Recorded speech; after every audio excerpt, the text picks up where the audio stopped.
Bonsoir et très heureuse de passer un petit moment avec vous et beaucoup de gratitude aussi pour vous qui prenez ces quelques minutes pour partager avec moi sur ce thème un peu étrange. Est-ce que je suis vrai? Et quel est l'intérêt d'être vrai si jamais il y a un intérêt? J'ai envie tout de suite de vous parler ou de vous dire une phrase d'Oscar Wilde qui dit: «Soyez vous-même, tous les autres sont déjà pris». J'aime beaucoup cette phrase parce que finalement, elle résume un petit peu tout ce que je vais vous dire. La première question à se poser, c'est comment je sais que je suis vrai? Qu'est-ce qui m'indique que je suis vrai? D'abord, vous pouvez me rétorquer, moi, ça ne m'intéresse pas forcément d'être vrai. Et en plus, et ce qui peut venir en argument immédiat, en plus, il y a des tas de fois, il vaut mieux pas être vrai. C'est vrai.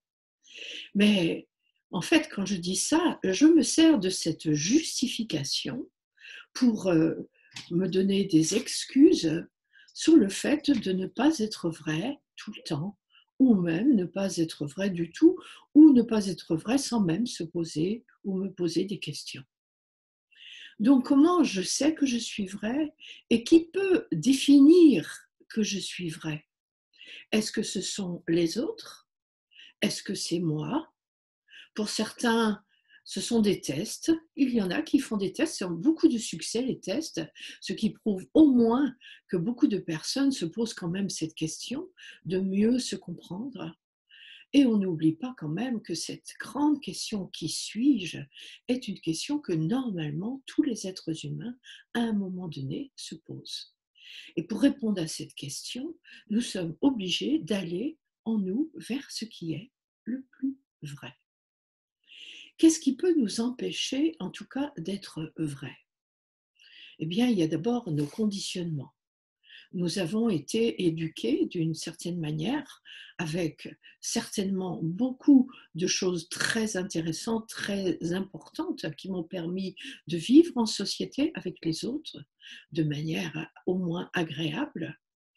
Et puis, parmi toutes les paroles qu'on a entendues, parmi toutes les expériences que nous avons eues, nous avons aussi des croyances. Certaines de ces croyances sont plutôt limitantes et nous empêchent de voir la réalité telle qu'elle est et nous empêchent donc d'être vrais. Dès lors que je déforme la réalité, je la regarde à travers les yeux de mon conditionnement, si je décide de personnaliser le conditionnement. Une autre chose qui m'empêche d'être vrai, c'est la référence au passé. Je connais par exemple une personne, une dame, qui ne veut pas rencontrer un nouvel homme. Pourquoi? Parce qu'elle a eu 2 expériences très douloureuses dans le passé qui lui font dire que de toute façon, quoi qu'il arrive, eh bien, elle ne sera pas heureuse avec un homme et qu'il n'y en a aucun de vraiment bien. Elle fait référence à son passé. Elle s'appuie sur son passé pour justifier ses décisions dans le présent. Est-ce pour autant qu'elle est vraie? Certainement, quand elle parle de sa souffrance, elle est vraie, mais quand elle parle aujourd'hui de sa décision en se référant à son passé, il n'y a aucune vérité là-dedans. La preuve, c'est que les autres, en général, se chargent de le lui dire. Une autre chose qui nous empêche d'être vrai, c'est la comparaison. Chaque fois que nous nous comparons à quelqu'un pour nous situer par rapport à cette personne, eh bien, nous ne pouvons pas être vrais. En effet, si la personne est au-dessus, nous nous sentons inférieurs. Si la personne est en dessous, dans un domaine ou dans un autre, nous nous sentons supérieurs. Est-ce pour autant à ce moment-là que nous sommes vrais? Non, nous sommes en train simplement de nous rassurer ou de nous inquiéter d'ailleurs. En fonction de notre type, de l'énéagramme, de notre personnalité, nous avons besoin constamment de faire des comparaisons. Elles ne nous rendent pas heureux et dans tous les cas, nous donnons du pouvoir à l'autre. Nous pouvons du pouvoir à l'autre pour nous juger ou pour nous situer. Ensuite, il y a la rancune. La rancune ne nous permet pas d'être vrais. un petit peu comme mon exemple de tout à l'heure, elle s'appuie sur le passé pour justifier un comportement dans le présent. La personne que je vois est toujours marquée du sceau de l'expérience que j'ai eue avec elle et je ne lui laisse aucune possibilité de changer. Je l'ai figée dans une image et quand je la regarde, je ne peux pas la voir vraiment. Elle a forcément une image déformée. Je mettrai tout ensemble toutes les formes de mensonges que peut-être nous regarderons à d'autres moments, toutes les formes de mensonges, les mensonges extérieurs, les mensonges intérieurs, tous ceux dont je ne suis pas du tout conscient d'ailleurs, et qui bien sûr font que je ne peux en aucun cas être vrai. Donc, ce sont simplement quelques petites indications, quelques exemples. Il y en a bien sûr beaucoup d'autres s'il était besoin d'en avoir pour nous convaincre que être vrai n'est pas aussi simple. Et maintenant, il y a quand même des choses que nous pouvons faire.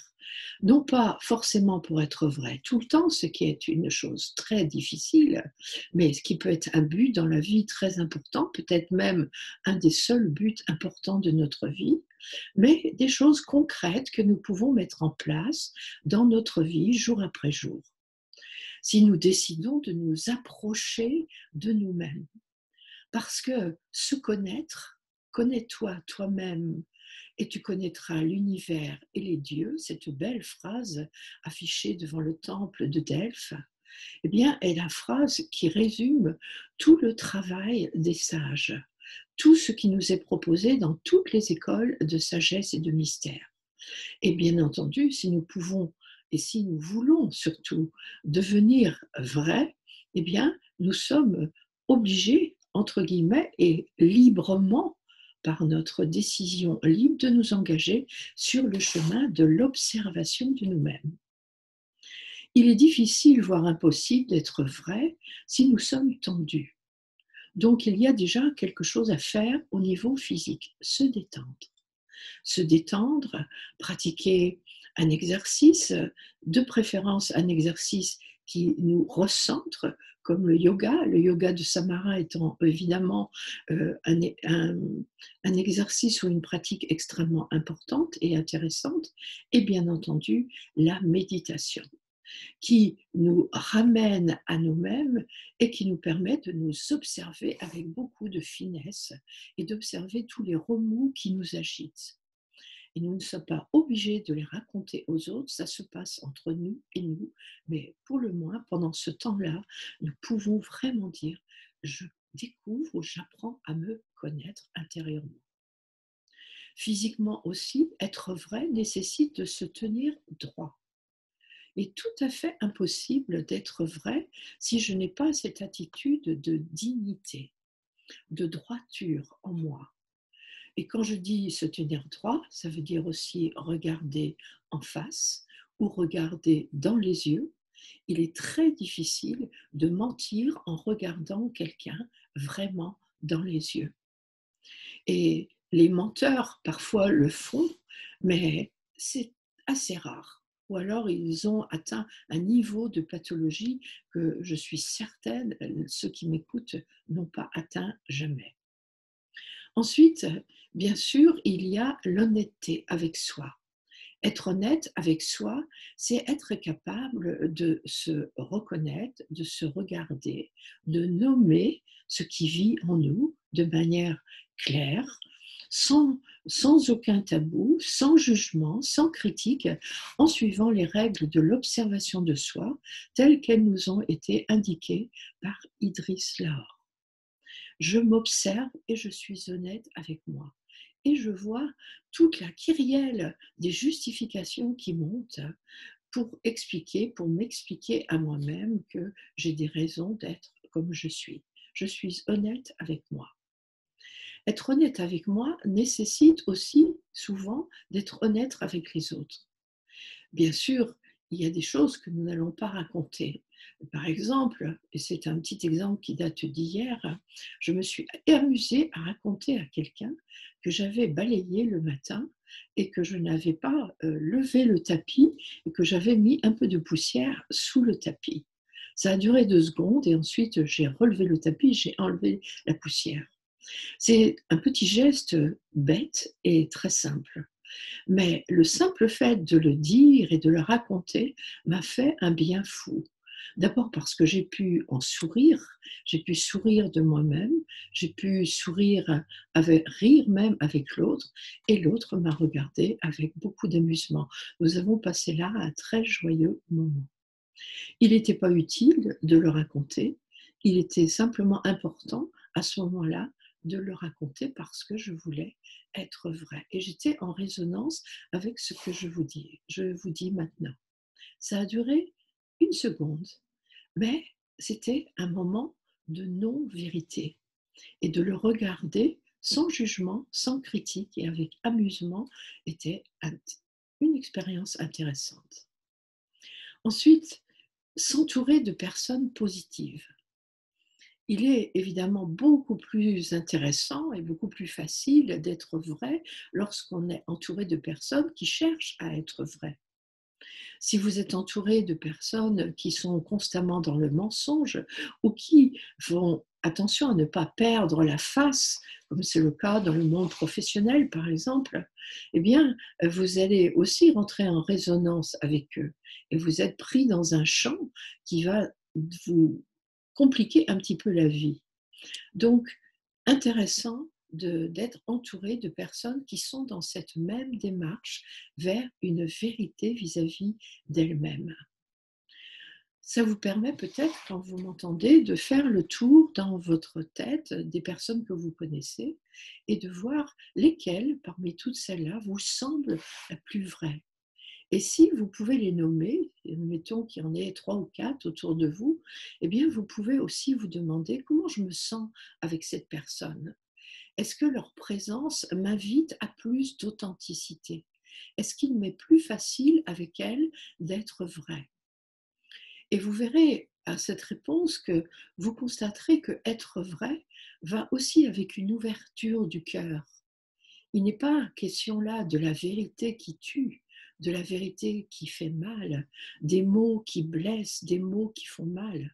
Il est question, bien sûr, de la vérité sur soi, sur ce que l'on ressent, sur ce que l'on pense, sur ce que l'on fait, dans le but d'être au plus proche de l'autre et de lui montrer, de lui donner à voir ce qui nous sommes vraiment, avec nos qualités et aussi nos difficultés.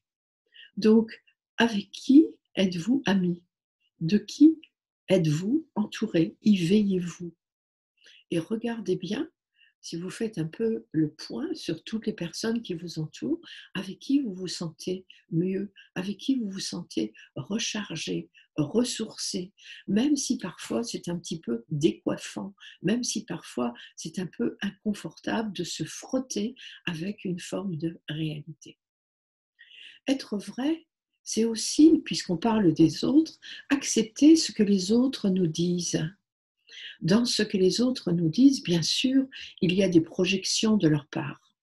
Il y a des choses qui sont à eux et qu'ils voient en nous. Nous savons que c'est habituel et c'est habituel pour nous aussi. Mais il est toujours intéressant de se demander la part de vérité qu'il y a dans ce que les autres nous disent, même si c'est blessant. Et celui qui fait ce travail, après le premier petit moment d'agacement peut-être et de considération intérieure que nous allons observer en vérité en même temps, eh bien, il peut être intéressant de se redresser justement, d'être dans cette posture, de se regarder même dans une glace, de se souvenir de ce que l'autre a dit et de se poser la question, qu'est-ce qui est vrai dans ce qu'il a dit? Et est-ce que j'ai envie de changer quelque chose à ça? Voilà, la vie nous donne cette occasion de temps en temps, c'est à nous de la prendre au vol ou pas. Être vrai, c'est aussi accepter d'avoir l'esprit critique. Quand je dis l'esprit critique, c'est de regarder objectivement ce qui est bien et ce qui est moins bien. Ce que les autres font qui est juste et ce qu'ils font qui semble moins juste. Parfois, cet esprit critique est indispensable à avoir dans certaines professions. Mais l'esprit critique ne s'accompagne pas de considérations intérieures. Je regarde les choses comme un fait objectif. Je vois que ce père a battu son enfant en faisant les courses. Je vois que cette personne a laissé son masque par terre et l'a pas mis dans la poubelle. Et peut-être je vais aller m'en approcher et je vais le lui dire, Madame, je crois que vous avez laissé tomber votre masque. Si nous n'avons pas cet esprit critique à certains moments où il faudrait avoir l'esprit critique, eh bien c'est comme si nous étions complices de ce que les autres font et qui ne les rendent pas vrais non plus. Nous sommes complices de ce grand mensonge collectif dans lequel nous sommes et très souvent nous entretenons à travers cette attitude une forme de violence dans le monde. C'est aussi une question que chacun peut se poser. Est-ce que j'ai l'esprit critique? Est-ce que j'accepte d'avoir l'esprit critique quand c'est le moment, le lieu ou la situation qui le demande? Un autre aspect qui peut être très utile aussi, c'est traiter l'autre tel que j'aimerais qu'il me traite. Lorsque je fais ce travail, c'est une décision qu'on peut prendre certains jours ou à certains moments. Tiens, avec cette personne, je vais faire comme si je faisais avec moi. Ça veut dire que déjà, il va falloir que je me mette au clair avec moi, que je sois vrai avec moi, que j'arrête de me raconter des histoires du style moi ça me fait rien, moi ça n'a aucune importance pour moi. Bien sûr que si, ça a de l'importance. Dès que je suis dans un champ où il y a du mensonge ou de l'agressivité, eh bien je suis aussi pris dans ce champ et l'autre est pris dans ce champ. Alors je peux effectivement me demander objectivement, tiens, cette personne a fait la tête quand on s'est quitté. Est-ce que par hasard, j'ai dit ou fait quelque chose qui l'a blessé? Est-ce que j'aurais aimé qu'on me le fasse à moi aussi? Et en vous posant cette simple question, vous allez voir que parfois, vous allez découvrir un peu plus de vérité en vous. Et c'est très intéressant parce que ça permet de se remettre en question et d'être encore plus vrai avec soi-même. L'autre est aussi important que moi et la rencontre avec l'autre est indispensable pour être vrai avec moi. C'est ce que Idriss Lord appelait se frotter les uns aux autres, parce qu'un homme seul ne peut rien. Et je ne peux pas devenir vrai seul avec moi-même, sauf à être un Bouddha qui peut être assis pendant des années sous un arbre. Et nous ne sommes pas dans cette situation. Nous vivons notre vie ordinaire aussi et nous sommes obligés, si nous voulons être de plus en plus vrais avec nous-mêmes, de poser cette condition et de poser cette recherche comme une condition pour notre vie. Ensuite, pour les plus courageux, il peut être très intéressant de demander aux autres ce qu'ils pensent de nous. Et c'est une petite expérience que j'avais faite à un certain moment. Je m'étais armée de courage et j'étais allée voir quelques personnes dans mon entourage pour savoir ce qu'ils pensaient de moi. Alors évidemment, au départ, elles pensaient que de bonnes choses. Même quand on nous dit de bonnes choses, il est très possible que nous ne les prenions pas comme nous appartenant.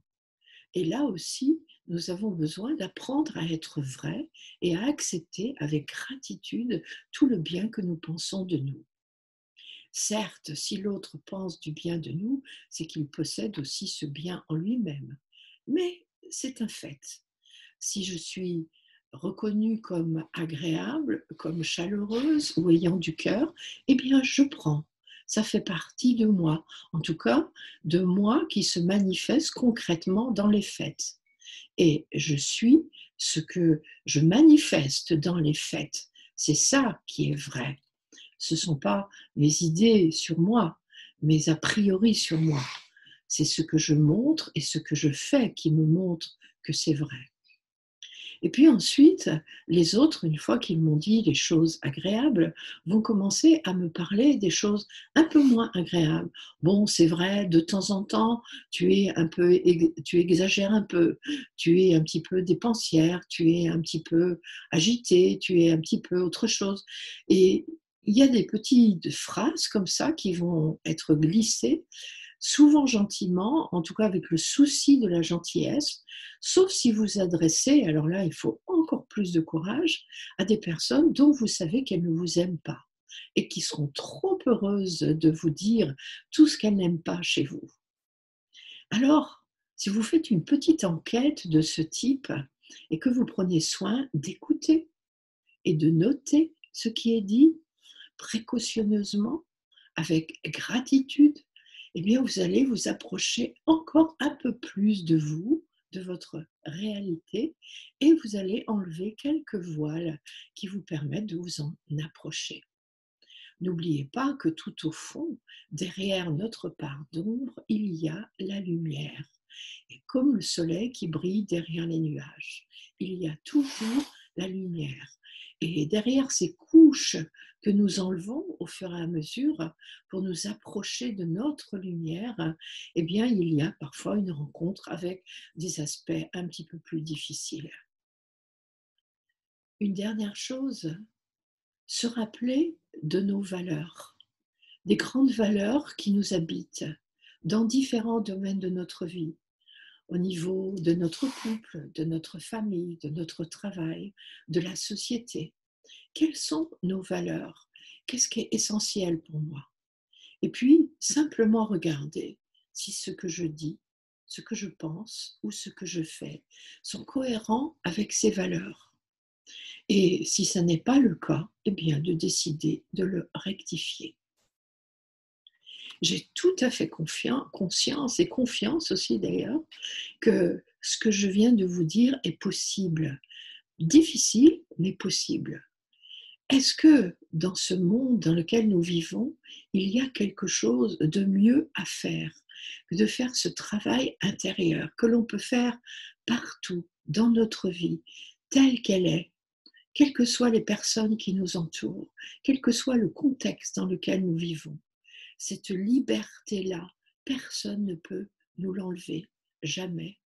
Alors, donnons-nous ce challenge de vouloir être vrai, de plus en plus vrai, de manière à enlever tous ces nuages et ces voiles qui nous empêchent de laisser en nous jaillir cette lumière qui pourrait devenir un véritable brasier qui éclaire un petit peu au moins les autres autour de nous.